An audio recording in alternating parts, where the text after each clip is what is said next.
Hello, good morning. Jose Kachappally ഷോയിലേക്ക് സ്വാഗതം. നിങ്ങൾക്ക് നിങ്ങളുടെ വ്യക്തിത്വം വളരെ ആകർഷണീയമാക്കാൻ താല്പര്യമുണ്ടോ?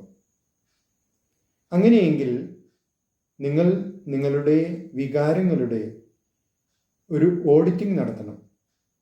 ഓരോ ദിവസവും രാവിലെ മുതൽ വൈകുന്നേരം വരെ നിങ്ങൾ പ്രകടിപ്പിച്ച, അത് മറ്റുള്ളവരുടെ മുമ്പിലാകാം, നിങ്ങൾ സ്വയം പ്രകടിപ്പിച്ചതാകാം, ആ വികാരങ്ങൾ ഏതൊക്കെയായിരുന്നു? ഓരോന്നും എത്ര സമയം അല്ലെങ്കിൽ നിങ്ങളുടെ ഒരു ദിവസത്തിൽ എത്രമാത്രം സമയമാണ് ആ വികാരങ്ങൾ പ്രകടിപ്പിക്കാനായിട്ട് ചെലവഴിച്ചത് എന്ന് കണ്ടെത്തുക.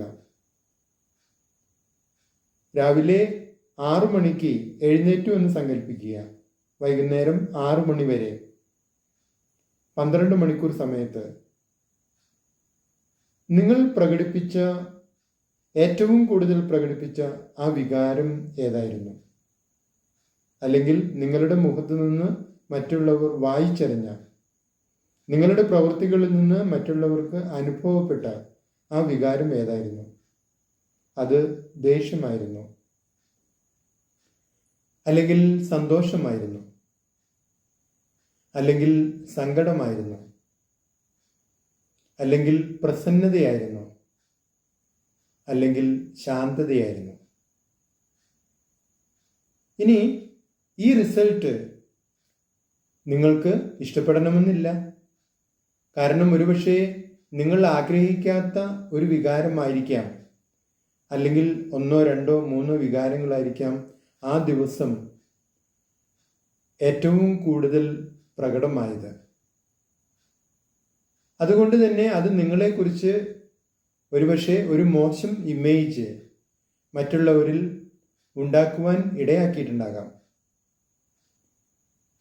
നിങ്ങൾക്ക് നിങ്ങളെക്കുറിച്ച് പോലും ഒരുപക്ഷെ ഒരു കുറവ് അല്ലെങ്കിൽ ഒരു നെഗറ്റീവായിട്ടുള്ള ഒരു ഇമേജ് തോന്നിയിട്ടുണ്ടാകാം. പക്ഷെ ഇത് മാറ്റിയെടുക്കാൻ കഴിയും. ബോധപൂർവം ഓരോ ദിവസവും ഇടയ്ക്കിടെ നിങ്ങൾ നിങ്ങളുടെ വികാരങ്ങളെ ഓഡിറ്റ് ചെയ്തുകൊണ്ടേയിരിക്കുക. ഓരോ പ്രവൃത്തി ചെയ്യുമ്പോഴും നിങ്ങൾ അളന്നു നോക്കുക. നിങ്ങളുടെ ഓഡിറ്റിംഗ് സ്കെയിൽ വെച്ചിട്ട് ഇപ്പോൾ ഞാൻ പ്രകടിപ്പിച്ച വികാരം ഏതാണ്? അത് സന്തോഷമായിരുന്നോ? അല്ലെങ്കിൽ ഈ പറയുന്ന ഏതെങ്കിലും വികാരമായിരുന്നോ? ഇതിങ്ങനെ ഇടയ്ക്കിടയ്ക്ക് ശ്രദ്ധിച്ചുകൊണ്ടിരിക്കുക, അല്ലെങ്കിൽ കണ്ടുപിടിച്ചുകൊണ്ടിരിക്കുക. അവസാനം കിടക്കാൻ പോകുന്ന സമയത്ത് നിങ്ങൾ ഒരു കണക്കെടുപ്പ്, ഏറ്റവും കൂടുതൽ അല്ലെങ്കിൽ ഒന്നാമതെത്തിയത് ഏത് വികാരമാണ്? ചിലപ്പോൾ അത് ദേഷ്യമാകാം, ചിലപ്പോൾ അത് സന്തോഷമാകാം, സങ്കടമാകാം, പ്രസന്നതയാകാം, ശാന്തതയാകാം. ഇനി ഈ റിസൾട്ടിനെ നിങ്ങൾ വരും ദിവസങ്ങളിൽ ബോധപൂർവം മാറ്റിയെടുക്കാൻ ശ്രമിക്കണം. നിങ്ങളുടെ ആ 12 മണിക്കൂർ സമയത്ത് നിങ്ങൾ ആഗ്രഹിക്കുന്ന ഏറ്റവും വലിയ വികാരം അത് സന്തോഷമാണെങ്കിൽ നിങ്ങൾ ബോധപൂർവം ദിവസം മുഴുവൻ സന്തോഷവാനാകാൻ അല്ലെങ്കിൽ സന്തോഷവതിയാകാൻ ശ്രമിക്കുക. ആദ്യമൊക്കെ അതിൽ പരാജയം ഉണ്ടാകാം, എങ്കിൽ പോലും ബോധപൂർവം ശ്രമിച്ചുകൊണ്ടിരിക്കുക. കാരണം നമ്മൾ പ്രകടിപ്പിക്കുന്ന പല വികാരങ്ങളും അത് ബോധപൂർവം ആകണമെന്നില്ല, താനെ വന്നു ചേരുന്നതായിരിക്കും, നമ്മൾ പോലും അറിയാതെ. ദേഷ്യപ്പെടണം എന്ന് ആഗ്രഹിച്ചിട്ട് ദേഷ്യപ്പെടുന്നതായിരിക്കില്ല, പക്ഷെ സ്വാഭാവികമായിട്ട് ആ ദേഷ്യം വന്നു ചേരുന്നു. അത് മറ്റുള്ളവർക്ക് മുറിവുണ്ടാക്കുന്നു. അത് മനസ്സിലാക്കി കഴിയുമ്പോൾ നിങ്ങൾക്ക് ആ ദേഷ്യം പ്രകടിപ്പിച്ചത് മോശമായി പോയി എന്ന് നിങ്ങൾക്ക് തോന്നുന്നു, നിങ്ങൾക്ക് കുറ്റബോധം തോന്നുന്നു. അപ്പോൾ ഈ പ്രസൻസ് ഓഫ് മൈൻഡ് അല്ലെങ്കിൽ മനസാന്നിധ്യം ഇല്ലാത്തത് കൊണ്ടാണ് ഇങ്ങനെ സംഭവിക്കുന്നത്? നിങ്ങൾ ഇടയ്ക്കിടയ്ക്ക് നിങ്ങളുടെ വികാരങ്ങളെ നിരീക്ഷിച്ചു കൊണ്ടിരുന്നാൽ, ഓരോ പ്രവൃത്തി ചെയ്യുമ്പോഴും, ഓരോ ആളുകളുമായിട്ടും ബന്ധം പുലർത്തുമ്പോൾ, അല്ലെങ്കിൽ സംസാരിക്കുമ്പോൾ, ജോലി ചെയ്യുമ്പോൾ, അപ്പോഴൊക്കെ ഏത് വികാരമാണ് നിങ്ങൾ പ്രകടിപ്പിക്കുന്നത് എന്ന് നിങ്ങൾ തന്നെ മാറി നിന്ന് നിങ്ങളെ നിരീക്ഷിക്കുക. എന്നിട്ട് നിങ്ങൾ അത് തിരുത്താൻ ശ്രമിക്കുക. നിങ്ങളുടെ നിരീക്ഷണത്തിൽ നിങ്ങൾ കാണുന്നത് ദേഷ്യമാണെങ്കിൽ, അടുത്ത നിരീക്ഷണത്തിൽ അതിനു പകരം അത് സന്തോഷമായിരിക്കണം എന്ന് ആഗ്രഹിക്കുക, അതിനുവേണ്ടി പ്രവർത്തിക്കുക.